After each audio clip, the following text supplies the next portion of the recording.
In a world where screens dominate every space, there's a unique group of people who choose to step back. They are the ones who don't watch TV. At first glance, they might seem out of touch, but what if first told you their choice is a window into a deeper, more intentional way of living? These are individuals who have mastered the art of presence, their lives a testament to psychologist Mihaly Csikszentmihalyi's concept of flow, a state of complete absorption in what one does. They don't just fill time, they craft it. But how?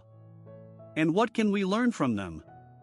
Let's step into their world, where every moment is chosen, not just passed. Imagine walking into a room, not to be entertained, but to create. That's where our story begins. In the vast landscape of media consumption, there exists a phenomenon known as sleepwalkers, individuals who unconsciously adopt and regurgitate phrases, opinions, and ideas from television shows, believing them to be their own. This behavior is not merely a matter of casual influence but a deeply ingrained psychological process. Cognitive dissonance theory, proposed by Leon Festinger, helps explain this phenomenon. It suggests that people strive for internal consistency. When individuals are exposed to repetitive messages, they may unconsciously adopt these messages to reduce the mental discomfort caused by conflicting ideas. For instance, a person might repeatedly hear a catchphrase like, "That's just, like, your opinion," man from a popular sitcom and, over time, start using it in their daily conversations, genuinely believing it reflects their own perspective. The sleepwalkers often exhibit a form of social learning, as described by Albert Bandura's social learning theory. This theory posits that people learn from one another, not only through the consequences of their own actions but also by observing the actions of others and the consequences of those actions. When sleepwalkers hear a particular phrase or opinion on TV, they observe the social reinforcement it receives, laughter, applause, or nods of agreement, and incorporate it into their own repertoire to gain similar social approval. This is evident in group settings where someone might echo a popular TV quote, eliciting chuckles from others, reinforcing the behavior. Moreover, the concept of cultural learning comes into play. Sleepwalkers are not just passive recipients of information, they actively participate in the cultural dialogue by internalizing and reproducing popular media narratives. This behavior is a defense mechanism against the overwhelming amount of information in today's media-saturated world. By adopting prepackaged opinions and phrases, they simplify their decision-making processes and reduce cognitive load. However, this also means they are less likely to engage in deep, independent thinking. For example, during a political discussion, a sleepwalker might parrot a soundbite from a late-night talk show host, mistaking it for a well-considered opinion. This lack of critical engagement raises questions about the authenticity of their beliefs and the depth of their self-awareness. The sleepwalkers are not necessarily lazy or uninformed, they are navigating a complex social landscape where media saturation is the norm. Their behavior is a rational response to an environment that rewards quick, recognizable responses over thoughtful, original ones. This leads us to consider the broader implications of media consumption on individual autonomy and the formation of genuine opinions.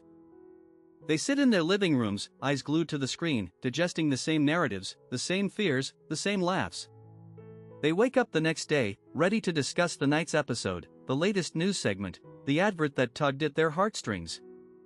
It's not that they lack individuality, it's that they've outsourced it, handed it over to the flickering box that dictates their conversations, their anxieties, their joys. This is the power of social proof, a psychological phenomenon where people look to others for guidance on how to behave. It's a survival mechanism, a way to fit in, to be part of the tribe. But it's also a surrender, a relinquishing of personal autonomy. You, on the other hand, refuse to let a box in the living room dictate your reality. You've seen how it works, how it shapes minds, how it stirs up emotions like a pot of simmering stew.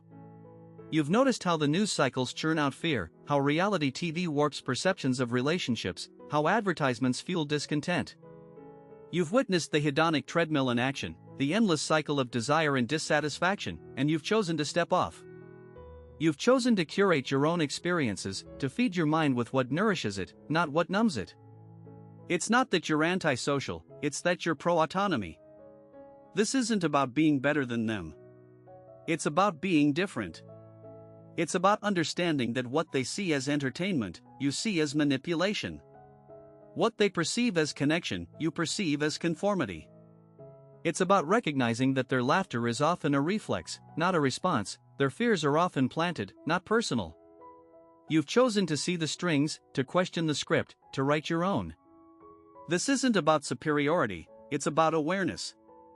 It's about understanding that their reality is shaped by a box, while yours is shaped by choice. And that choice, that awareness, that's your strength. It's what allows you to step back, to observe, to truly understand the world around you. It's what makes you resilient in the face of manipulation, immune to the herd mentality. It's your superpower. And it's not something you'd trade for anything, not even for the latest episode of their favorite show. In a world saturated with screens and constant stimulation, the act of not watching TV can be seen as a form of resistance, a cognitive boycott. This boycott is not merely about avoiding a pastime but is a deliberate choice to keep one's mind free from the narratives and values pushed by corporate interests. It's a defense mechanism against the phenomenon psychologists call persuasion knowledge, where individuals are aware of the attempts to influence their thoughts and behaviors, and consciously choose to resist. For instance, consider someone scrolling through a TV guide, seeing the same tropes, the same manufactured dramas, and deciding to pick up a book instead.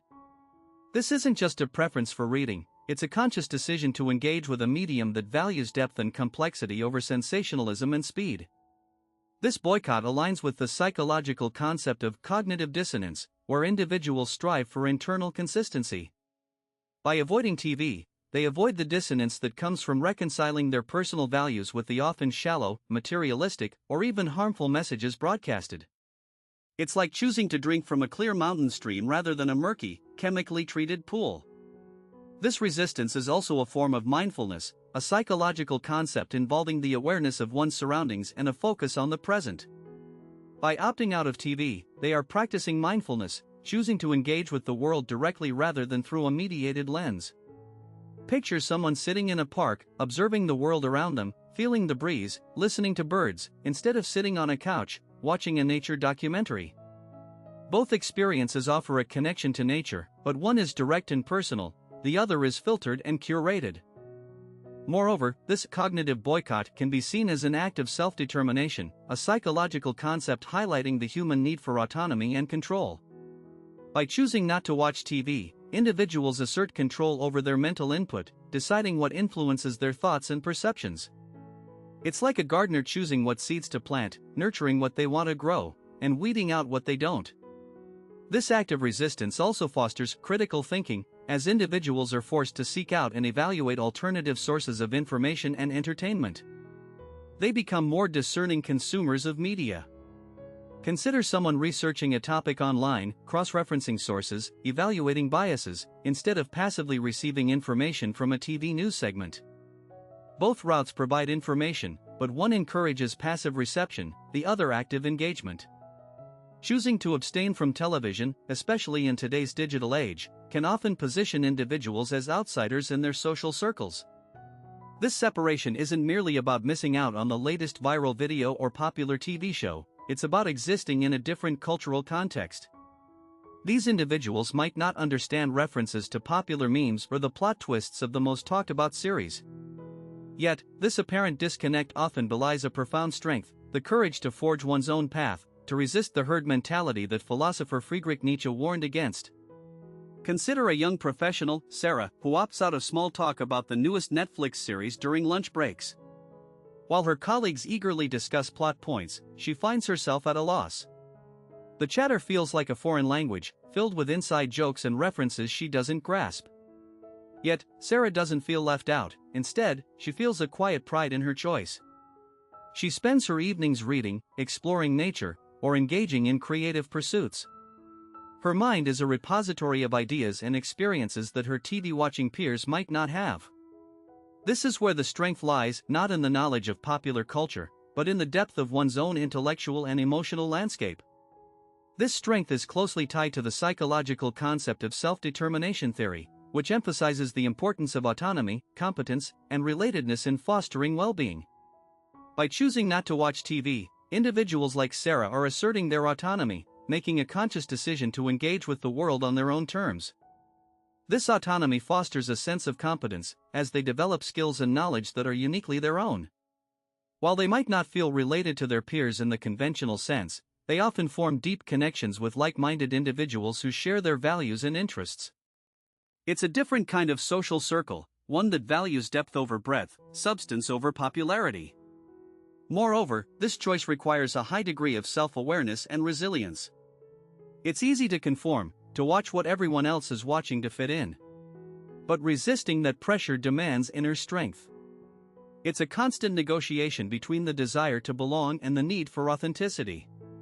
Psychologist Carl Rogers spoke about the importance of being true to oneself, arguing that authenticity is the key to personal growth and fulfillment. For those who don't watch TV, this authenticity is a daily practice. They navigate social situations with a quiet confidence, knowing that their choices are aligned with their values. They might not know the latest meme, but they know their own mind. And in a world that often values conformity over individuality, that knowledge is a powerful strength. In a world saturated with constant stimulation, those who choose not to watch TV exercise a form of intellectual sovereignty. They are the sovereign observers, as philosopher Byung-Chul Han might term them, who resist the passive consumption of prepackaged narratives. This choice is not about laziness or disconnection, rather, it's an active rejection of what Han calls the transparency society, where every moment is filled with information, leaving no room for personal reflection or critical thought. Consider the scenario of a dinner party where conversations revolve around the latest TV drama. The non-viewer feels a sense of disconnection, not because they lack interest, but because they have chosen to engage with the world on their own terms. This disconnection is a form of boundary setting, a way to protect their intellectual autonomy. It's akin to what psychologist Elaine Aron describes as sensory processing sensitivity. Highly sensitive people, like these sovereign observers, need to limit external stimuli to process information deeply and meaningfully. This isn't a weakness but a strength, a shield against the noise of the world. Moreover, by not watching TV, these individuals are practicing what psychologist Mihaly Csikszentmihalyi calls flow state in their own lives. They seek activities that fully engage their skills and attention, like reading, creating art, or engaging in deep conversations. This active engagement is a form of self-determination, a core aspect of self-determination theory, which posits that people are motivated by autonomy, competence, and relatedness. By choosing not to watch TV, they are asserting their autonomy and seeking competence in their chosen pursuits. They are not missing out, they are choosing a different kind of richness, a life filled with their own curated experiences and ideas. So, as we've seen, not watching TV isn't just about avoiding screens. It's about seeking depth, embracing solitude, and finding meaning in experiences rather than passively consuming them. It's about being highly sensitive to their environment, as described by Elaine Aron's sensory processing sensitivity theory, and using that sensitivity to curate a life filled with intentional, enriching activities. It's about setting boundaries, conserving energy, and focusing on personal growth, which Carl Rogers would argue is crucial for self-actualization. If you've made it this far, you're probably nodding along, recognizing parts of yourself in these traits. Maybe you're even feeling a sense of relief, knowing that your preference for books over sitcoms, or hikes over marathon watching, is backed by psychology. So, what's next? If you've enjoyed exploring the psychology of not watching TV, you might be curious about other ways people find meaning and fulfillment outside of mainstream media. Perhaps you've wondered about the habits of those who meditate regularly, or the routines of people who swear by a digital detox. How do these practices shape their minds, their days, their lives?